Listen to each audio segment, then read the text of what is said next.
بسم اللہ الرحمن الرحیم۔ السلام علیکم محترم ناظرین، آپ سب کا بہت شکریہ کہ آپ نے میری ویڈیو پہ کلک کی ہے اور آپ سب کو اپنے چینل پہ خوش آمدید کہتی ہوں۔ اللہ تعالیٰ آپ سب کو آپ کی فیملی کے ساتھ، آپ کے پریوار کے ساتھ اپنے حفظ و امان میں رکھیں، آمین۔ جی ہاں، آج میں نے لفظ استعمال کیا پریوار، کیونکہ میرے بہت سے ویورز کا تعلق انڈیا سے ہے، بہت سینسیبل آڈینس ہوتی ہے انڈیا کی۔ آپ سب کا بہت شکریہ کہ آپ میری ویڈیوز کو واچ کرتے ہیں۔ کائنڈلی لائک بھی کیا کریں، اور اگر آپ کامنٹ کریں گے یا کوئی سجیشن دیں گے، کوئی ٹاپک بتائیں گے، تو انشاءاللہ میں اس پہ بھی کام کروں گی اور مجھے بہت خوشی ہوگی۔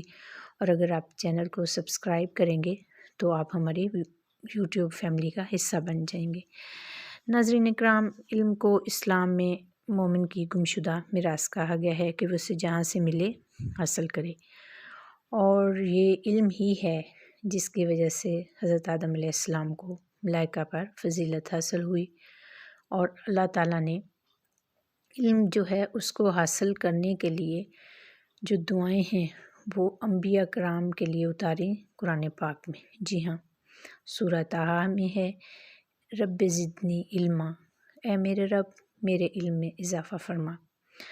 اور اسی طرح سے اور دعائیں بھی ہیں جو کہ علم کے اضافے کے لیے انبیاء کرام کیا کرتے تھے، اور نبی کریم صلی اللہ علیہ وسلم خود امی تھے، ان پڑھ تھے، لیکن علم کی اشاعت کے لیے اور خود سیکھنے کے لیے، علم حاصل کرنے کے لیے بہت دعائیں کیا کرتے تھے۔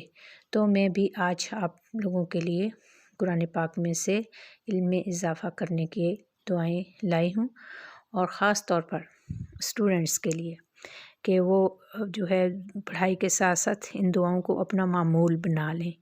تو جو دعا ہے وہ کرنے کا کوئی خاص وقت نہیں ہوتا، اللہ تعالیٰ کے دروازے ہر وقت ہر کسی کے لیے کھلے رہتے ہیں، اس لیے آپ کسی بھی وقت دعا کر سکتے ہیں، لیکن شرط یہ ہے کہ باوضو ہوں۔ اور خاص طور پر اسٹوڈنٹس کو میں طریقہ بتاتی ہوں کہ آپ سب جو ہے، یا اسٹوڈنٹس کے علاوہ بھی ہم سب مسلمانوں پہ علم حاصل کرنا جو ہے وہ فرض کہا گیا ہے، کہ فرض ہے آپ لوگوں کے لیے، خواہ اس کے لیے چینی کیوں نہ جانا پڑے۔ تو کوئی خاص یہ نہیں ہے کہ اتنی بار کریں، یہ اس طرح پڑھیں، اس طرح نہیں، آپ ہر نماز کے بعد علم میں اضافہ کی دعائیں پڑھا کریں۔ میں انشاءاللہ ابھی آگے چل کر آپ کو بتاؤں گی وتھ ٹرانسلیشن۔ اور اس کے علاوہ جب بھی آپ پڑھائی کرنے بیٹھیں، جب بھی آپ اسٹڈی شروع کریں، تو پہلے تو یہ ہے کہ سب سے زیادہ جو ہے بات وہ ہے خلوص نیت اور پاک صاف اور باوضو ہونا۔ باوضو ہو کر بیٹھا کریں، اللہ تعالیٰ کی برکت اور رحمت ہوتی ہے۔ تو 3 دفعہ درود شریف پڑھنے کے بعد یہ دعائیں آپ نے پڑھنی ہے، اور اس کے بعد پڑھائی شروع کرنی ہے۔ انشاءاللہ تعالیٰ اللہ تعالیٰ اپنے فضل و کرم سے آپ کے علم، شعور، فہم اور ذہانت میں اضافہ کریں گے انشاءاللہ۔ یہ آزمودہ ہیں، اور میں خود اپنے لیے بھی پڑھتی ہوں، اور میں سب بچوں کو بھی تلقین کرتی ہوں، اور آج آپ لوگوں کے لیے بھی یہ خاص تحفہ انتہائی طاقتور آیات ہیں، انتہائی طاقتور جو ہے مسنون دعا بھی ہے انشاءاللہ۔ میں ابھی آپ سے شیئر کروں گی، آپ نے ویڈیو کو 1 منٹ کے لیے بھی سکپ نہیں کرنا۔ تو علم حاصل کرنے کی جو دعائیں ہیں وہ آپ نوٹ کر لیں۔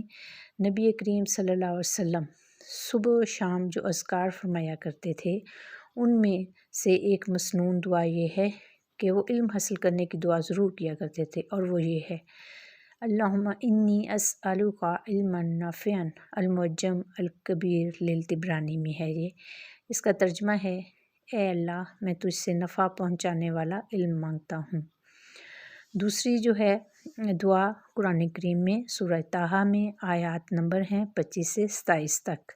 یہ سب چیزیں ہمیں معلوم ہوتی ہیں، لیکن ہم ان پہ توجہ نہیں دیتے، تو اب آپ نے انہیں معمول بنا لینا ہے، چاہے آپ اسٹوڈنٹ ہیں، چاہے آپ عام مسلمان ہیں۔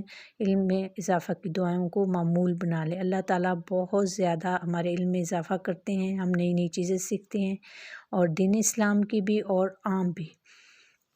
تو دوسری دعا ہے، بسم اللہ الرحمن الرحیم، رب اشرح لی صدری ویسر لی امری واحلل عقدۃ من لسانی یفقہوا قولی۔ اس کا ترجمہ ہے، پروردگار میری خاطر میرا سینہ کھول دیجئے، اور میرے لیے میرا کام آسان بنا دیجئے، اور میری زبان میں جو گرا ہے اسے دور کر دیجئے، تاکہ لوگ میری بات سمجھ سکیں۔ اس کے علاوہ نبی کریم صلی اللہ علیہ وسلم